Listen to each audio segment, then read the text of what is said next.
नमस्कार मित्रों, स्वागत है आपका करंट अफेयर एनालिसिस सीरीज़ में। आज 27 अप्रैल है, सॉरी। आज हम अपने कई मुद्दे डिस्कस करेंगे। करंट अफेयर्स की सीरीज़ काफ़ी इंपॉर्टेंट होती है किसी भी एग्जाम के लिए। यदि आपको ये वीडियो पसंद आता है तो लाइक, शेयर एंड सब्सक्राइब ज़रूर करें। चलिए स्टार्ट करते हैं। देखते हैं सबसे पहले हम अपने अप्रैल के कुछ इंपॉर्टेंट डेज़ जो हम लोगों ने पहली वीडियोज़ में भी डिस्कस किए हैं। ये वीडियो शाम को 6 बजे अपलोड की जाती है, तो आप 6 बजे चैनल विजिट कर सकते हैं। सबसे पहला डेज है 25 अप्रैल यानी 25 अप्रैल। इस दिन इंटरनेशनल डेलीगेट्स डे मनाया जाता है, यानी अंतर्राष्ट्रीय प्रतिनिधि दिवस। फिर से 25 अप्रैल को ही वर्ल्ड मलेरिया डे मनाया जाता है।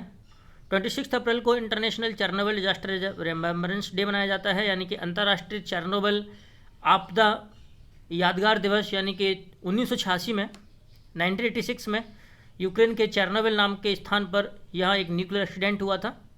26 अप्रैल को ही वर्ल्ड इंटेलेक्चुअल प्रॉपर्टी डे मनाया जाता है, यानी विश्व अंतर्राष्ट्रीय बौद्धिक संपदा दिवस मनाया जाता है।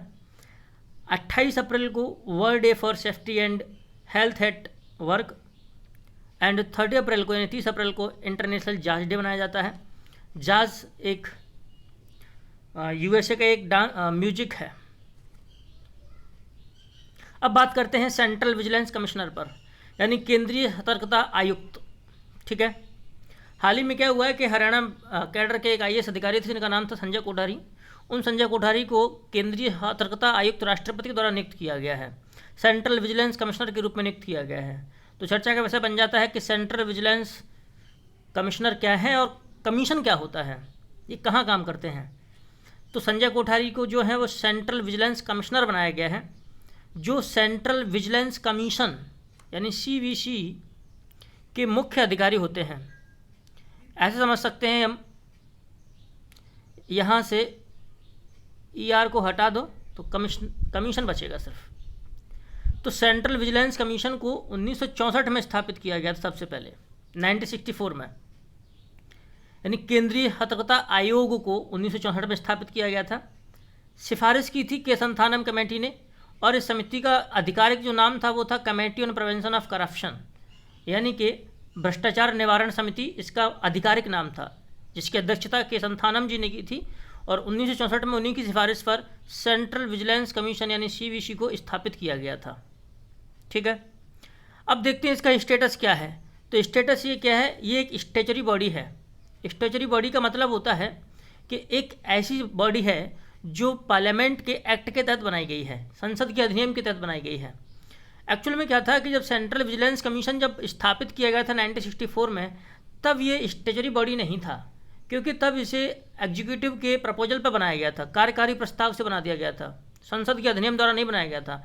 लेकिन इसको स्टैच्यूटरी दर्जा प्रदान करने के लिए, स्टेटस प्रदान करने के लिए सेंट्रल विजिलेंस कमीशन एक्ट 2003 यानी सेंट्रल विजिलेंस कमीशन एक्ट 2003 के माध्यम से स्टैच्यूटरी बॉडी का दर्जा दिया गया है। ठीक है, जैसे कि हम ऐसे बात करें, सेबी था, तो सेबी 1988 में स्थापित किया गया था, तब वो स्टैच्यूटरी बॉडी नहीं था। लेकिन 1992 में सेबी को यानी security exchange and board of India, SEBI को स्टैच्यूटरी दर्जा दिया गया। तो स्टैच्यूटरी दर्जा किसी को भी बाद में भी दिया जा सकता है एक्ट बना करके। ठीक है, अब चर्चा करते हैं हम लोग आगे इस कमीशन के, और इसका काम क्या होता है कमीशन का।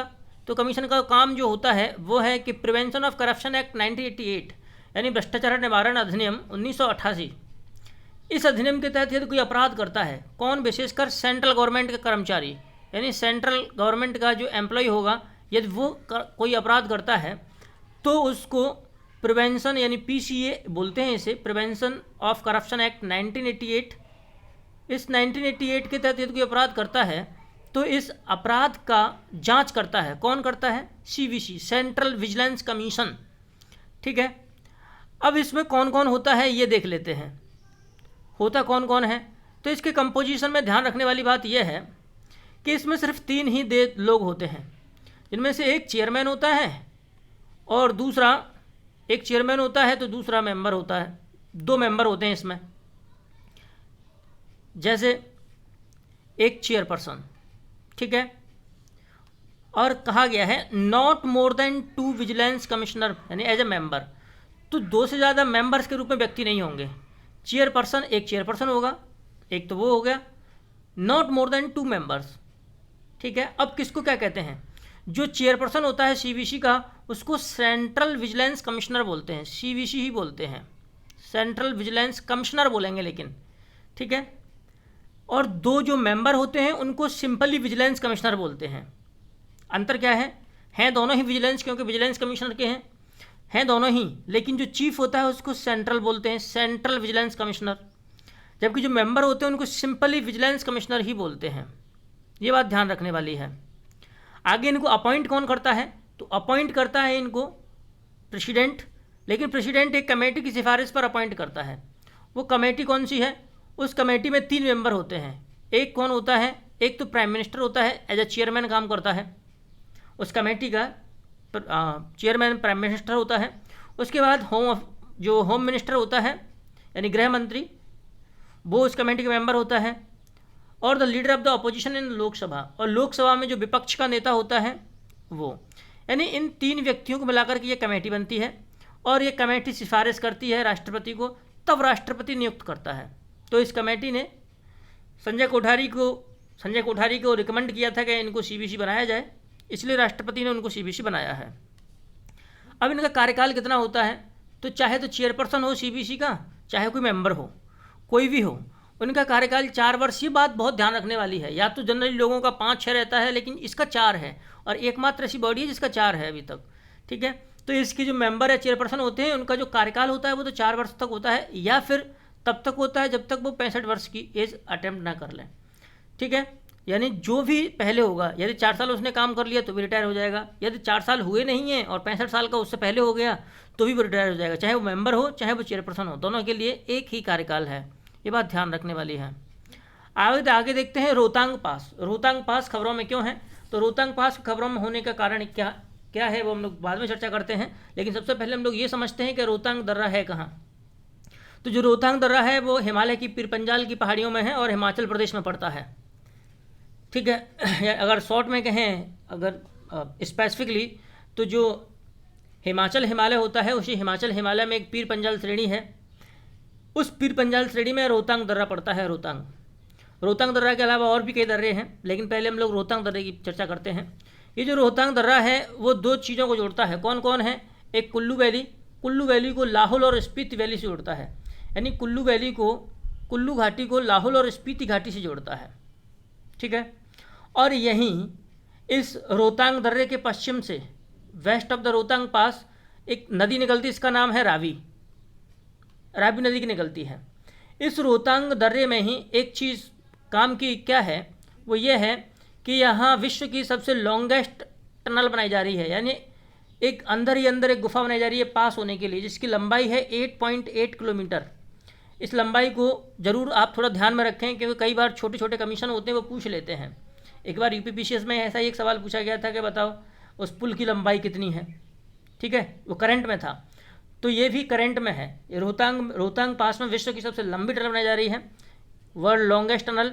ठीक है, जिसकी लंबाई है 8.8 किलोमीटर, और इस टनल का हम नाम चेंज करके क्या कर दिया है, नाम चेंज करके अब इसको अटल टनल कहते हैं, अटल टनल कर दिया है, जो अभी बन रही है, पूरी तरह बनी नहीं है। ठीक है, जनरली होता क्या है कि ये रोहतांग पास को, जैसे रोहतांग पास अभी क्या है, अप्रैल मई के अंत में खोला जाता है रोहतांग पास को, लेकिन इसको इस बार जल्दी खोल दिया गया है, 3 वीक इन एडवांस खोल दिया गया है, यानी 3 सप्ताह पहले ही खोल दिया है। कौन ने, बीआरओ ने। यानी बीआरओ यहाँ क्या करता है, प्रतिवर्ष बर्फ़ की कटाई बटाई करता है, प्रतिवर्ष बर्फ़ हटाता है यहाँ से, तब जाकर के लाहौल स्पीति घाटी में एक गांव है, उस गांव तक सप्लाई हो पाती है। यानी ऐसे समझें कि इधर ये कुल्लू वैली है, इधर ये लाहौल स्पीति वैली है, इस वैली में एक विलेज है। ठीक है, और ये कुल्लू वैली है वो देश की तरफ है। टोटल एक गांव तक सप्लाई पहुंचाने के लिए इस रोहतांग पास से बर्फ़ हटाई जाती है, हर साल हटाई जाती है, लेकिन इस बार लॉकडाउन की स्थिति को देखते हुए ये बर्फ़ को हटाने का काम पहले ही कर लिया है और इस रोहतांग पास को खोल दिया गया है बीआरओ के द्वारा। बीआरओ कौन है, बॉर्डर रोड ऑर्गेनाइजेशन, सीमा सड़क संगठन के द्वारा ऐसा किया जाता है। जब भी कभी ऐसी बात होती है तो सीमा सड़क संगठन ही काम करता है। अब देखते हैं हिमाचल प्रदेश में और कौन कौन से दर्रे हैं, बहुत इंपॉर्टेंट पार्ट है ये किसी भी एग्जाम की दृष्टि से। एक है सबसे नंबर पहले देवसा, जो कुल्लू को स्पीति से जोड़ता है स्पेशली। दूसरा है लुंगलाचा, जो लेह को मनाली से जोड़ता है, लेह लद्दाख में है।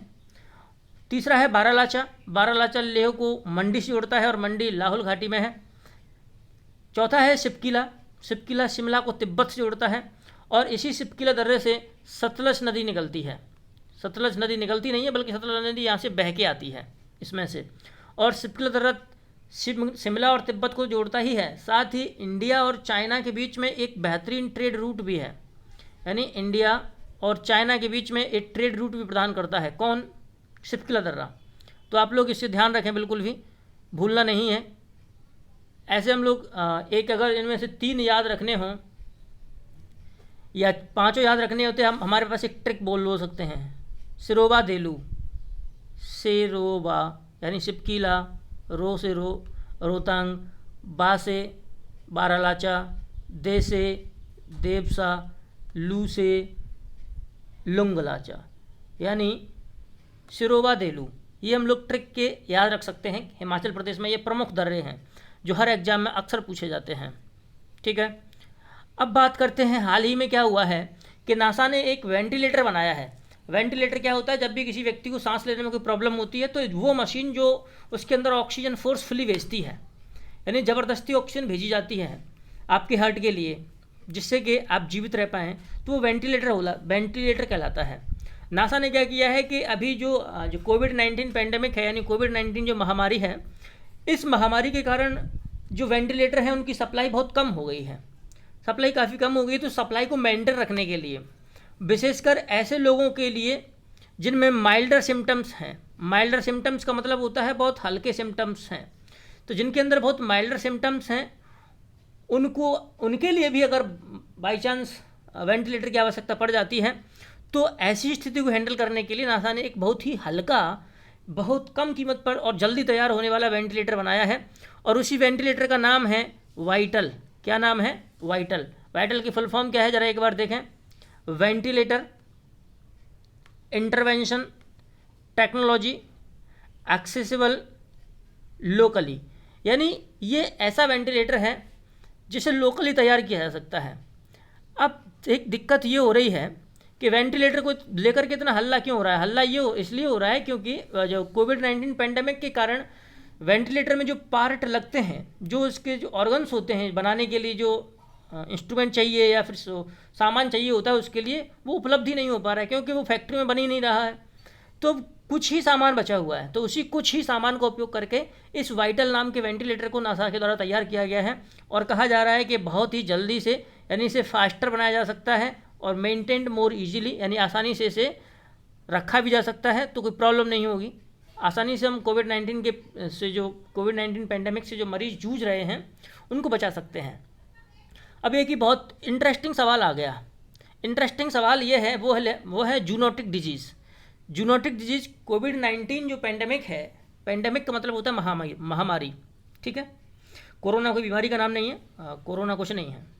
हम लोग प्रीवियस वीडियोज़ में डिस्कस कर चुके हैं क्या है। एक्चुअल में कोविड-19 एक महामारी है जो किससे होती है?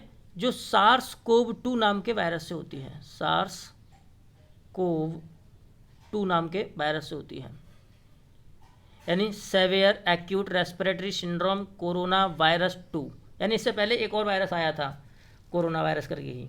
ठीक है, इससे जो बीमारी होती है उस बीमारी का नाम है कोविड-19। तो वर्तमान में जो बीमारी है वो कोरोना बीमारी नहीं है बल्कि उस बीमारी का नाम है कोविड-19। ठीक है, हाँ। अब देखते हैं जूनोटिक डिजीज़ चर्चा में क्यों है। तो जो कोविड-19 है वो भी एक जूनोटिक डिजीज़ है, जूनोटिक बीमारी है। जूनोटिक बीमारी को हम लोग जूनोसिस भी कहते हैं। क्या कहते हैं? जूनोसिस भी कहते हैं। फिर से देखें एक बार, इसको क्या कहते हैं? जूनोसिस। जूनोसिस का मतलब होता है वे जो जानवरों से उत्पन्न हो जाती हैं। एक्चुअल में क्या हुआ है कि मनुष्य ने प्रकृति पर विजय प्राप्त करने के बहुत सारे काम करना स्टार्ट कर दिए हैं। सोच रहे हैं कि we are superior than the nature, यानी हम प्रकृति से हम ज़्यादा सुपीरियर हैं। तो इसका बदला लेने के लिए प्रकृति ने भी अपना खेल रचना शुरू कर दिया है और कोविड-19 पैंडेमिक इस स्थिति का गवाह भी है। इस ज़माने में इन दिनों में कोई वर्षा नहीं होती थी, लेकिन अब अप्रैल के महीने में वर्षा हो रही है। फसलों को नहीं काटने दे रहा ठीक से, अगर आ गया तो अब अनाज की मंडियाँ रुकी हुई हैं। एक्चुअल में हुआ क्या है कि अब मनुष्य और जंगलों का जो इंटरेक्शन है, यानी कि उनके बीच में, जैसे ये मान लीजिए ये वाइल्ड लाइफ जीवन है, यानी ये जंगली जीवन है, और ये ह्यूमन लाइफ है, इन दोनों के बीच में इंटरेक्शन काफ़ी हो गया है, क्योंकि मनुष्य अब जंगलों को लगातार काट रहा है। अब लगातार काट रहा है तो जंगली जानवर क्या हो रहे हैं, जंगली जानवर वाइल्ड लाइफ से आकर के कहाँ आ रहे हैं, मनुष्य वाले जीवन में आ जाते हैं। यानी अब लोग हमारे आवासों की तरफ बढ़ रहे हैं, या जहाँ मनुष्य रहता है उधर की ओर भाग आते हैं। अक्सर सुनते होंगे कि भेड़िया आ गया, बाघ आ गया, ये आ गया, वो आ गया। जब सारे जंगल काट दिए जाएंगे तो चमगादड़ भी जंगलों से बाहर आ जाएंगी ना, सारे के सारे पशु जंगलों से बाहर आएंगे, क्योंकि जंगल हैं ही, होंगे ही नहीं तो बाहर क्यों नहीं आएंगे, वो बाहर ही हैं फिर, क्योंकि जंगल काट दिए गए हैं। तो मनुष्य की इन्हीं करतूतों के कारण हुआ क्या है कि वो जंगली जानवर सब बाहर आने लगे हैं। तो उन पर बहुत सारे वायरस रहते थे, वो जंगलों तक ही सीमित रहते थे। अब जब जानवर बाहर आने लगे तो वो मनुष्यों तक फैलने लगे हैं। इसीलिए वर्तमान में जूनोटिक डिजीज़, यानी जो जूनोटिक बीमारियां हैं या जूनोसिस जिनको बोलते हैं, वो बीमारियों की संख्या काफ़ी बढ़ती जा रही है। और ये कौन बताता है, ये बताता है UNEP, United Nations environment programme. ये आर्टिकल द हिंदू में काफ़ी दिन पहले भी आया था और फिर से आया है कल। ठीक है, तो हम लोग देखते हैं कि एक्चुअल में ये और क्या है, UNEP ने क्या बताया है। बताया है कि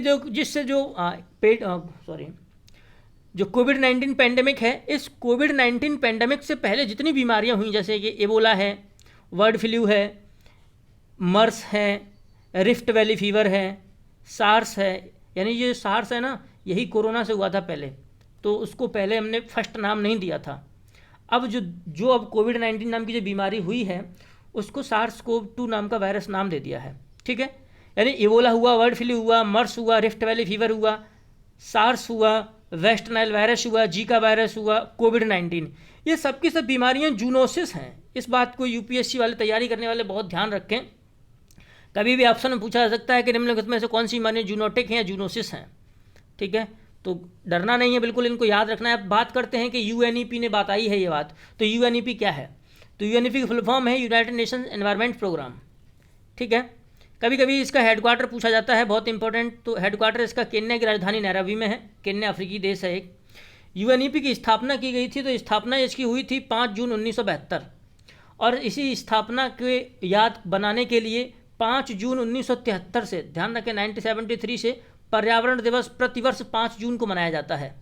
ठीक है, तो UNEP एक्चुअल में है क्या। तो UNEP जो यूनाइटेड नेशंस एनवायरनमेंट प्रोग्राम है एक, ये क्या करता है, ये जो UN की जो पर्यावरण संबंधी जितनी भी गतिविधि हैं उन सबको कोऑर्डिनेट करता है। क्या करता है, कोऑर्डिनेट, यानी उनमें आपस में समन्वय स्थापित करता है।